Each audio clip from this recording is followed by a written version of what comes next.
Hey, deep divers, have you loved going through Second Corinthians? We have just wrapped it up, and this is my take on verse 11 from chapter 13. God has called us to live a life that strives for unity, harmony, and peace as much as possible within our being. And when we do, He promises that He is going to be with us, giving us His peace and His strength. So we are diving in this week into the 13th chapter. Specifically, I was looking at verse 11. As we always start with S, which is spend time in prayer. So let's pray together. Father, we just come to you right now in the name of Jesus, and we ask you to just show us what you want us to learn from your word today. Let your word light up within us so that it can light the path that you have before us. In Jesus' name we pray. Amen. Our scripture says, finally, brothers, rejoice. Aim for perfect harmony. Encourage one another. Be of one mind. Live in peace. And the God of love and peace will be with you. And we want to continue by opening up His Word and just reading it. We read it in different translations. You'll see I read it in the New Living Translation, the NIV, and the Amplified Classic. Let's go ahead and read it in the Amplified Classic. Finally, brethren, farewell, rejoice, be strengthened, perfected, completed, made what you ought to be. Be encouraged and consoled and comforted. Be of the same agreeable mind with one another. Live in peace. And then the God of love, who is the source of affection, goodwill, love, and benevolence toward men, and the author and the promoter of peace, will be with you. Some of the things that stood out to me when I looked at those different translations, you'll see them highlighted. So I did in green the different ways that it said rejoice. So you'll see it be joyful, rejoice, farewell, rejoice. And then when you looked at that farewell and rejoice and the word finally before it, it gives this connotation that it's not just Paul saying, finally, this is the last thing I'm writing to you about, but it's also this, from now on, this is what I want you to do. And I found that really interesting when I started digging into the Greek meanings of those words. So it's from now on, henceforth, from now on, live this way. Then you'll see I did in yellow the grow to maturity, strive for full restoration, be strengthened, perfected, completed, made what you ought to be. So just different ways that you're understanding what Paul is trying to get across to us. And then I did in the blue, the live in harmony, be of one mind, be of the same agreeable mind one with another. And the last one I did where I noted the different translations was peace. And it's peace, live in peace, and live in peace again. So, but I also noticed the words that connect them. And that is the word then or and then, which really ties it in that we live this way and then something else happens. So when we live this way, then the love of God and the peace of God is with us. So it's really powerful when you take the time to really look at each definition and break apart the verse and understand exactly what Paul in this case was trying to say to us. I did something a little different this week. All of the words were really catching my attention, and so it was too much for our traditional map form. So I just added a note page into my study and I wrote the verse out there, and you'll see that I wrote it out and then I put the Greek definition to the side of a lot of those verses or words. So you'll see that in there. Again, some of the things that stood out to me I already told you about the word finally, but then when you look at the word rejoice, it's talking about calmly, happy, or well off. The other thing that stood out to me is the two times that peace is used, it's actually a little bit different word. And so the first piece is talking about keeping peace, being at peace, being peaceful.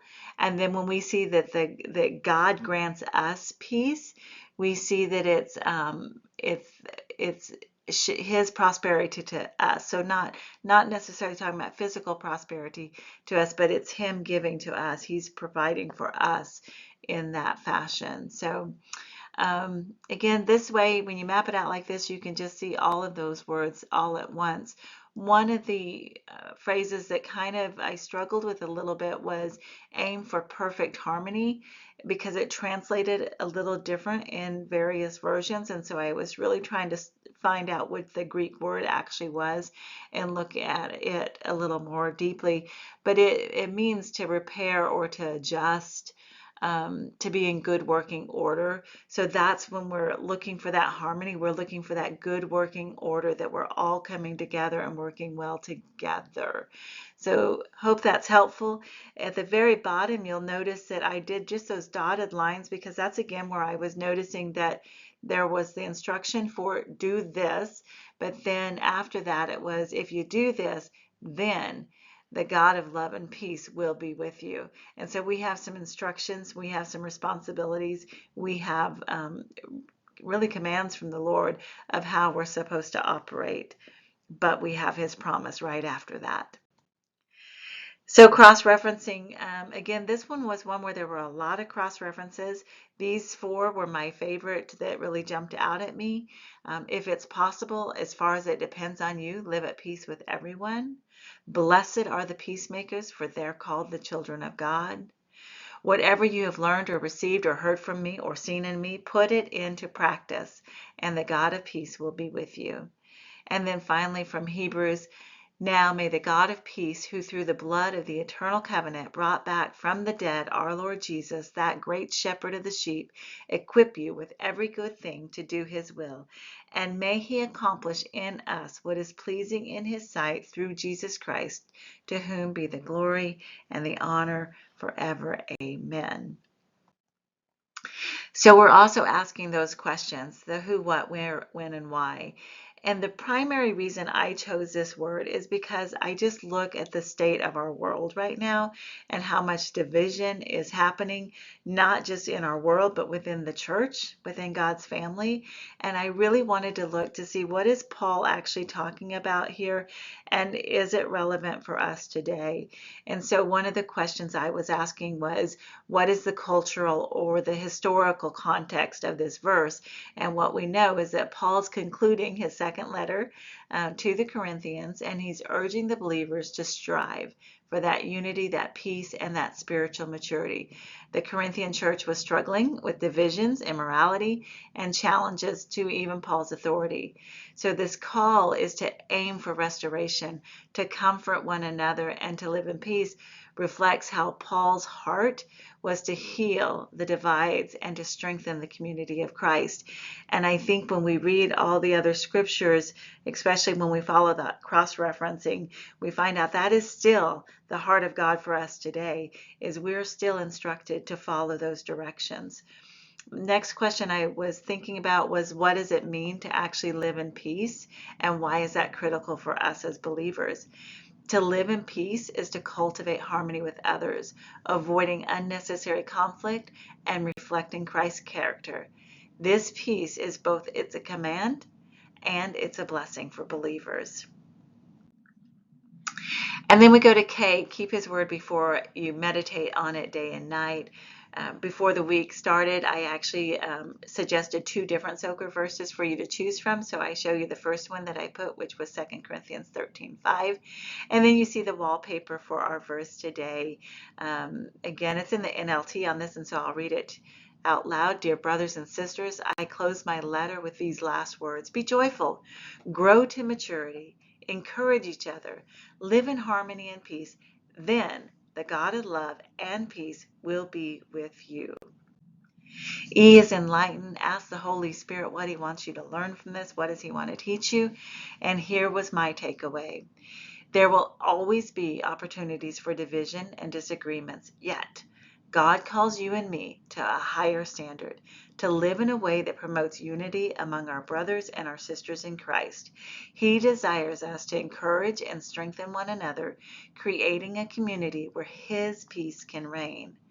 The amazing news is that God doesn't expect you and I to do this in our own strength. He empowers us through His Spirit to live the life that He has called us to.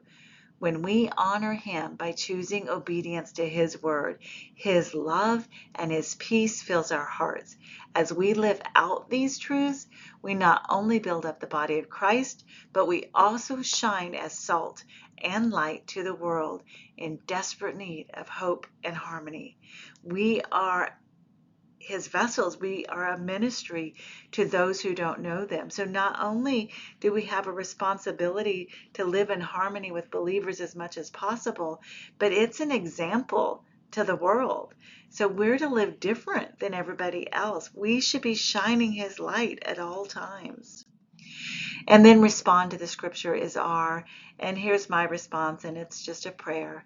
Heavenly Father, thank you for calling us to a life of unity, encouragement, and peace. We acknowledge that in our own strength we cannot fully live out this calling, but we trust you and your Spirit to empower us and guide us. Help us to see each other through the lens of your love and to respond with grace in every situation. Lord, give us the courage to pursue peace even when it's challenging. Teach us to encourage and strengthen one another so that we may reflect your heart to the world.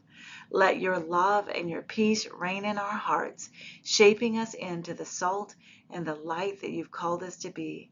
We surrender our differences, our disagreements, and our own desires to you, asking that you unify us in your Spirit. May our lives bring you glory and draw others to the hope and harmony found only in you. And we pray this in Jesus' precious name. Happy diving, everybody.